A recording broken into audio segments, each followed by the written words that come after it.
नमस्कार मित्रांनो, न्यू मधुर मराठी या चॅनलमध्ये आपलं स्वागत आहे. घरोघरी मातीच्या चुली या मालिकेच्या आजच्या एपिसोडमध्ये आता जेव्हा अवंतिका बोलते की वहिनी, तुम्हाला असं वाटत नाही का शर्वरी वंशांना तिकिटाबद्दल सांगून तुम्ही चूक केली, कारण आपल्याकडे तिकीट तर आहे परंतु त्या रिलेटेड कुठलाही पुरावा नाही. तेव्हा जानकी सांगते की नाही, असं मला अजिबात वाटत नाही आहे, कारण जर का शर्वरी वंश खरंच आपल्यापासून काहीतरी लपवत असतील ना, तर मग पुढे जाऊन काहीतरी चूक त्या नक्कीच करतील. तेव्हा ऐश्वर्याही सांगते की हो जानकी, बरोबर आहे तुझं, आणि तसंही मला संशय आहेच की शर्वरीनेच हे सगळं केलेलं असणार. तेव्हा जानकी सांगते की हो, संशय आहे, परंतु आता हे सगळं आपल्याला कुणाला काहीही कळू देता कामा नये, कारण जर का असं झालं तर याने शर्वरी वंश सावध होतील.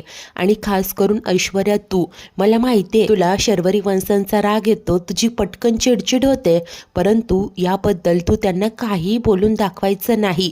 तेव्हा आता ऐश्वर्याही सांगते की नाही, बरोबर आहे तुझं जानकी, तू काळजी करू नकोस, मी लक्षात ठेवेन. आता त्यानंतर जानकी सांगते की ही गोष्ट फक्त आपल्या तिघींमध्येच ठेवायची. आता चला, खाली पूजेची तयारी सुरू असेल आणि त्यानंतर तिघीही खाली निघून जातात.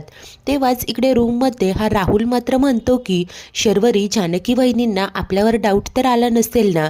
तेव्हा ती मात्र अतिशय बिनधास्तपणे म्हणते की माहिती नाही, आणि खरं सांगू का, आता मला काहीही फरक पडत नाही, आणि समजा जरी डाऊट आला असेल तरी काय करणार आहे ती?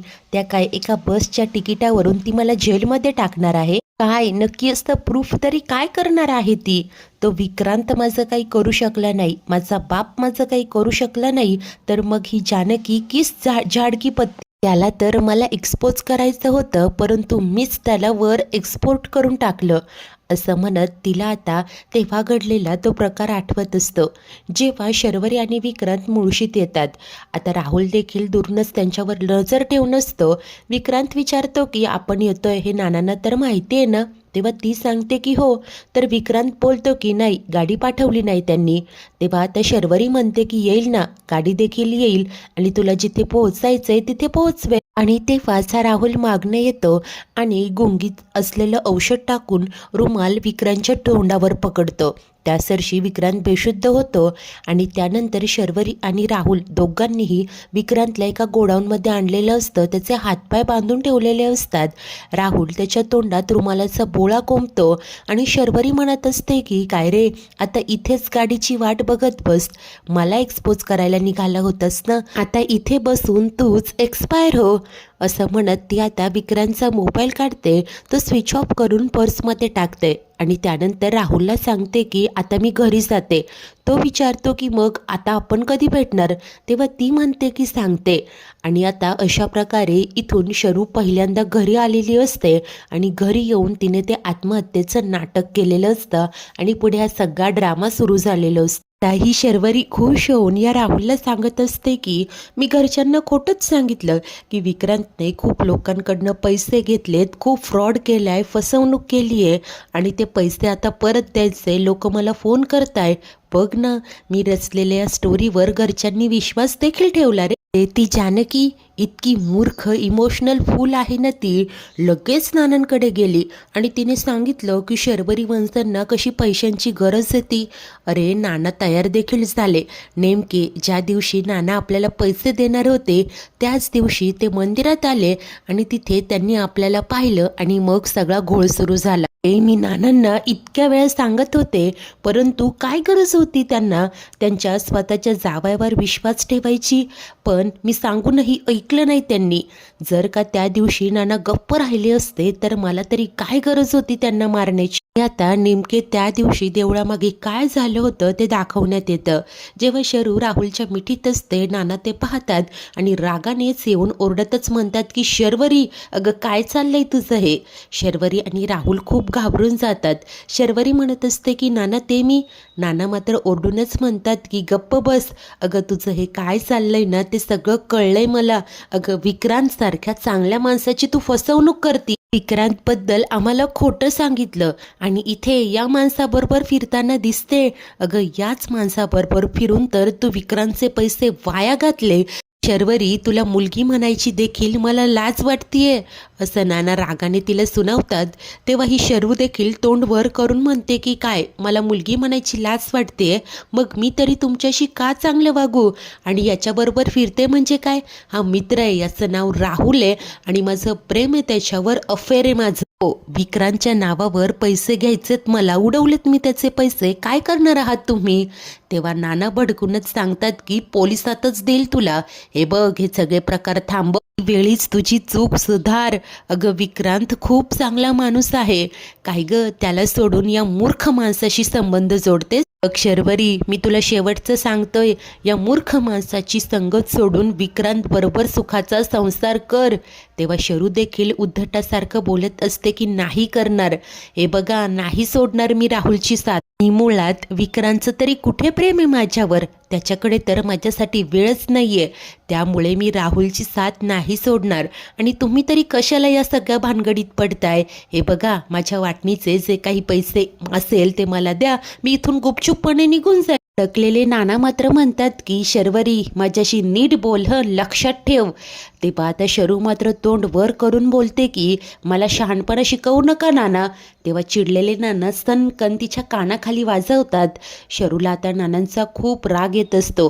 नाना चिडूनच बोलत असतात की काय गुपचूप पैसे द्यायचे, तू इथून गुपचूप निघून जाशील, हे बघ लक्षात ठेव, मी जिवंत असेपर्यंत माझ्या संपत्तीतला एक छडामही तुला मिळणार नाही. अगं चल चालती हो इथून. शरूला देखील नानांचा आता रागच येत असतो. नाना मात्र रागाने म्हणत असतात की अगं तुझ्यासारखी उद्धट बेशरम मुलगी मी जन्माला घातली ना, याची मलाच लाज वाटतेय. अगं तुझी ही उद्धट भाषा, तुझा हा माज बघून मला असं वाटतंय हे सगळं बघण्याआधीच माझे डोळे का नाही मिटले. तेव्हा ही निर्लज्ज नालायक शर्वरी बोलते की काय डोळे मिटावे अशी इच्छा आहे का तुमची, तर मग तुमची ही इच्छा मी पूर्ण करते. आणि ती आजूबाजूला काही शोधत असते. नाना गोंधळतच बोलतात की काय. राहुल मात्र मुकाट्याने सगळा तमाशा पाहत उभा असतो. तर ही मूर्ख नालायक शर्वरी आता खाली असलेला एक दगड उचलते आणि तो दगड घेऊन चक्क नानांच्या डोक्यात घालते. नाना त्या सरशी खाली कोसळतात, रक्तबंबाळ अवस्थेत असतात आणि बेशुद्ध झालेले असतात. राहुल घाबरतो. शर्व ग हे काय केलंस तू, असं तिला विचारत असतो. परंतु ही मूर्ख निर्लज्ज शर्वरी नानांजवळ येते आणि बोलते की आता मला प्रॉपर्टीतला माझा हिस्सा घेण्यापासून कोणीच अडवू शकत नाही, कळलं का. असं बोलून नानांचा चष्मा ती काढते आणि तोडून फोडून बाजूला टाकून देते. आणि इतक्यात राहुलचं मागे लक्ष जातं. जानकी नानांना शोधत शोधत आता त्याच दिशेने येत असते. घाबरलेला राहुल तिला सांगतो की शर्वरी अगं जानकी येते. आता शरू मात्र पटकन तिचा रुमाल घेते, त्या रुमालाला नानांचं रक्त ती लावते आणि त्यानंतर दोघेही तिथून निघून जातात. याचाच अर्थ राहुलने नाही तर शर्वरीनेच नानांच्या डोक्यात दगड घालून त्यांना मारलेलं असतं, इतकी निर्दयी झालेली असते ती. हे सर्व काही आता दोघेही आठवत असतात. आता या क्षणाला शर्वरी बोलते की नानांच्या डोक्यात दगड घालूनही ते जिवंतच राहिले. नंतर मीच त्यांना मारलंय हे त्यांनी कुणाला सांगू नये म्हणून हॉस्पिटलमध्ये जाऊन मीच त्यांचा ऑक्सिजन सिलेंडर बंद केला. आणि आता शरू सगळे काही तिचे कारनामे स्वतःच्या तोंडून सांगत असते. जेव्हा नाना हॉस्पिटलमध्ये ॲडमिट असतात, सर्वच जण तिथून गेलेले असतात, एकटी जानकी बाहेर बाकावर असते आणि तिलाही डोळा लागतो. तेव्हाच नर्सच्या वेशात ही शर्वरी तिथे येते. आणि आता त्यानंतर ती आतमध्ये येते, ऑक्सिजन सिलेंडरचा नळ बंद करते. तिच्या समोर नाना तडफडत असतात. परंतु या नालायक मुलीने स्वतःच्या वडिलांचा जीव घेतलेला असतो. हे सर्व काही तिला आठवत असतं. ती राहुलला सांगते आणि म्हणत असं वाटलं होतं नाना तर गेले, आता प्रॉपर्टीच्या वाटण्या होतील, परंतु नाना तर जाता जाता खेळी खेळून गेले, त्यांनी त्यांचं विल बदललं. आणि आता कशा प्रकारे नंतर लॉयर घरी आला होता आणि त्याने सांगितलं होतं की नानासाहेबांनी त्यांचं संपूर्ण विल बदललंय, संपूर्ण प्रॉपर्टी पैसा घरदार त्यांनी जानकी रणदिवे हिच्या नावे केले. इकडे बाहेर जानकी ऐश्वर्या आणि अवंतिका तिघीही आलेले असतात. पूजेची सगळी तयारी झालेली असते. तेव्हाच ऐश्वर्या जानकीला सांगते की एक काम करते, जेव्हा शर्वरी इथे पूजेसाठी बाहेर येईल ना तेव्हा मी जाऊन तिच्या खोलीची झडती घेते. परंतु जानकी घाबरतच सांगते की नाही नको, अगं जर काय शर्वरी वंशांना जराही संशय आला ना तर आपला सगळा प्लॅन फसेल. तेव्हा ऐश्वर्या मात्र सांगते की नाही, असं नाही होणार. अगं कारण तू तिला तिकिटाबद्दल सांगितलं, तिच्या डोक्यात तेच सगळं सुरू असेल आणि एखादी संशयास्पद वस्तू जर तिच्याकडे असेल ना तर ती उद्यापर्यंत गायब करेल. मी आत्ता सध्या तिच्याकडे वेळ नसणार कारण ती पूजेत बिझी असेल. त्यापेक्षा मी एक काम करते ना, मी जाऊन तिच्या खोलीची झडती घेते. तू आणि अवंतिका तिच्यावर नजर ठेवून राहा आणि काही संशयास्पद वाटलं, असं वाटलं की शर्वरी खोलीकडे येते तर लगेच फोन करून मला अलर्ट करा. तेव्हा जानकी मात्र सांगते की ऐश्वर्या अगं जरा हळू बोल आणि मुळात तुला एवढी मोठी रिस्क का घ्यायची आहे. तेव्हा ऐश्वर्या सांगते की रिस्क घेतल्याशिवाय आपल्या हाती काहीच लागणार नाहीये जानकी. तुम्हा दोघींनाही कल्पना नाहीये ती शर्वरी कशी आहे ते. आपल्या हाती एखादा धागाही लागू देणार नाहीये ती, म्हणून मी तुम्हाला सांगते. अरे जानकी सांगते की हो ठीक आहे बाई, जे काय करायचंय ते जरा जपून कर. आता त्याच वेळेस इकडे रूममध्ये असताना शर्वरी मात्र म्हणत असते की नशीब मी त्यावेळेला डोकं चालवून रुमालावर नानांचं रक्त घेतलं होतं. आणि त्या दोघांना पुन्हा तेव्हाचा तो प्रसंग आठवत असतो. नानांना मारल्यानंतर शरू आता रुमालाचं रक्त घेऊन जात असते तेव्हा राहुल विचारतो की अगं हे रुमालावर रक्त का घेतलं आहेस तू. ती सांगते की कारण मला एका दगडात 2 पक्षी मारायचेत, चल आता. तिथून हे दोघेही थेट विक्रांत असलेल्या ठिकाणी येतात. विक्रांतला तर शुद्ध येते. तो दोघांनाही पाहून तडफडत असतो, सुटकेचा प्रयत्न करतो, परंतु शरू मात्र त्याच्या मागे येऊन उभी राहते आणि म्हणते की सॉरी विक्रांत, परंतु आता हे करण्याशिवाय माझ्याकडे दुसरा पर्याय नाहीये. राहुल दूर उभा असतो तर तेव्हाच ही शरू मात्र तिच्या पर्समधनं ती हतोडी बाहेर काढते. विक्रांत घाबरूनच आता काय असं म्हणत तडफडत असतो, परंतु तेव्हाच ही निर्लज्ज निर्दयी शर्वरी स्वतः हतोडीचा वार करत आता तिनेच विक्रांतला मारलेलं असतं. जोराने डोक्यात ती हतोडी घालते. त्यासरशी विक्रांत आता जीव सोडतो. राहुल धक्क्याने बोलतो की शर्वरी अगं हे काय करते. तेव्हा ती मात्र त्याला गप्प करते आणि जे रुमालावर नानांचं रक्त आणलेलं असतं ते रक्त ती विक्रांतच्या नखांना त्याच्या हातांना लावते. आता विक्रांत बसलेल्या पोझिशनमध्ये असतो. शर्वरीनेच त्याच्या डोक्यात हतोडा घालून त्याला मारलेलं असतं. नानांचं रक्तही तिथे पुरावा म्हणून सोडलेलं असतं. तर त्यानंतर घाबरलेला राहुल विचारतो की अगं हे काय केलंय तू. अगं 2-2 खून केलेस तू. पोलिसांना कळलं तर काय सांगणार आहेस तू. तेव्हा शर्वरी म्हणते की पोलिसांना काय सांगायचंय ना ते ठरलंय, मुळे तू नको काळजी करूस. समजा पोलिसांनी विचारलं तर त्यांना सांगायचं की विक्रांत नानांसोबत अदवा बोलत होता, त्यामुळे नाना चिडले आणि म्हणाले की माझ्या मुलीविरोधात मी एकही शब्द ऐकून घेणार. त्यामुळे विक्रांतही चिडला. त्याला स्वतःचा राग अनावर झाला आणि त्याने नानांच्या डोक्यात जोराने दगड मारला. एवढ्यात मी तिथे पोहोचले. मी नानांना वाचवण्याचा खूप प्रयत्न केला, परंतु ते शक्य झालं नाही. विक्रांत माझ्यावरही चिडला आणि म्हणून तेव्हाच सेल्फ डिफेन्ससाठी मला विक्रांतला मारावं लागलं. समजा जर मी हे केलं नसतं तर मग विक्रांतने नानांसारखंच मलाही मारून टाकलं असतं.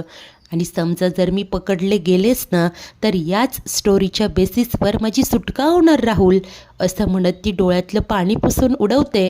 तोंड वर करून राहुलला विचारत असते की काय मग कशी वाटते स्टोरी, सगळा सिक्वेन्स तर बरोबर आहे ना. तेव्हा राहुल वैतागून म्हणतो की इतकं सोपं नाहीये शर्वरी. तेव्हा ती सांगते की आणि मग मला अडकवणं देखील इतकं सोपं वाटलं का. मित्रांनो, आपल्याला वाटत होतं की राहुल आणि शरूने मिळून सगळं केलंय, परंतु इथे खरी मास्टर माइंड, खरी खुनी एकटी शर्वरीच आहे. तीच या राहुलला सांगत असते की आता तू बघच सगळं कसं कसं काय काय घडतंय ते. आता हे सगळं काही त्यांना आठवत असतं आणि या क्षणाला प्रेझेंटला ही शरू म्हणत असते की तू बघतोय ना राहुल, इतकं सगळं करूनही 2-2 खून करून देखील मी आता मस्त लग्न करून आरामात आहे. मी अशी भोळी बाबडी झाले रे, सगळ्यांचा विश्वास आहे आणि या घरातल्या बायका असतं काय बिघडवणार आहेत रे माझं. तेव्हा राहुल सांगतो की पण we have to be careful, आपण न खोलीच्या बाहेर जाण्याआधी खोलीला लॉक लावत. शर्वरी सांगते की नाही, आपल्या असं केल्याने त्यांना अजून संशय येईल आणि मला नाही वाटत रे त्यांच्या डोक्यात काही असेल. मी आत्ता जानकीला जे काही बोलले ना त्यावरून तिच्या डोक्यात जे काही असेल, जो संशय होता ना तो निघून गेला असेल असंच वाटतंय. आणि समजा काही झालंच ना पुढे तर पुढचं पुढे बघूया. राहुल तू आता बघच, अख्खी प्रॉपर्टी मी स्वतःच्या नावे कशी करून घेते ते. आता अशा प्रकारे या खुनी शर्वरीचा प्रॉपर्टी हडपण्याचाही डाव असतोच. तर त्याच वेळेस इकडे बाहेर आता सुमित्रा आणि हे तीनही मुलं म्हणजे ऋषी, सौमी, सारंग तिकडे येतात. सुमित्रा कौतुकाने बोलत असते की वा वा, किती छान तयारी केली पूजेची. जानकी, तुला सांगू का, आजचा हा दिवस फक्त तुझ्यामुळे पाहायला मिळतोय. मी तुला नको नको ते बोलले, परंतु तू राग मनात न ठेवता फक्त शरूच्या सुखाचा विचार केला. जेव्हा सुमित्रा जानकीचं भरभरून कौतुक करत असते, ती मात्र असूनच म्हणते की आई, पुरे माझं कौतुक, कारण पूजा आहे घरात, मुहूर्त निघून जायचा कौतुकाच्या नादात. तर आता सुमित्रा ही हसत असते.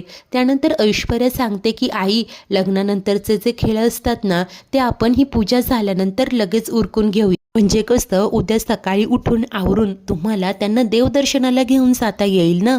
तेव्हा अवंतिका ही बोलते की हो हो, परंतु सुमित्रा सांगते की नाही हं, देवीच्या दर्शनासाठी आपल्या सगळ्यांना जायचं. हे ऐकून जानकी आणि ऐश्वर्याला तर टेन्शन येतं. जानकी मनाशी म्हणत असते की अरे देवा, जर का उद्या सगळेच देवदर्शनाला गेलो तर मग शर्वरी वंशांच्या खोलीतून पुरावे कोण शोधणार. नाही नाही, यातून काहीतरी मार्ग काढावाच लागेल. मित्रांनो, आजचा हा एपिसोड इथेच संपतो. तर पुढील भागात आता पूजा सुरू असते. तेव्हाच ऐश्वर्या शर्वरीला म्हणते की मला जरा गरगरतंय ग, चक्कर आल्यासारखं वाटतंय, मी जरा वेळ तुझ्या खोलीत जाऊन आराम करू का. तेव्हा शरू ही सांगते की हो हो. आणि तेव्हाच आता इकडे जानकी व ऐश्वर्या एकमेकींकडे पाहतात. त्यानंतर ऐश्वर्या शरूच्या खोलीत येते आणि आता सगळीकडे शोधाशोध सुरू करते. ती बोलत असते की शर्वरी, तुला वाटत असेल की तू मास्टर माइंड आहेस, परंतु मी देखील ऐश्वर्या आहे. आणि एका डॉक्युमेंटची फाईल ऐश्वर्याच्या हाती लागलेली असते.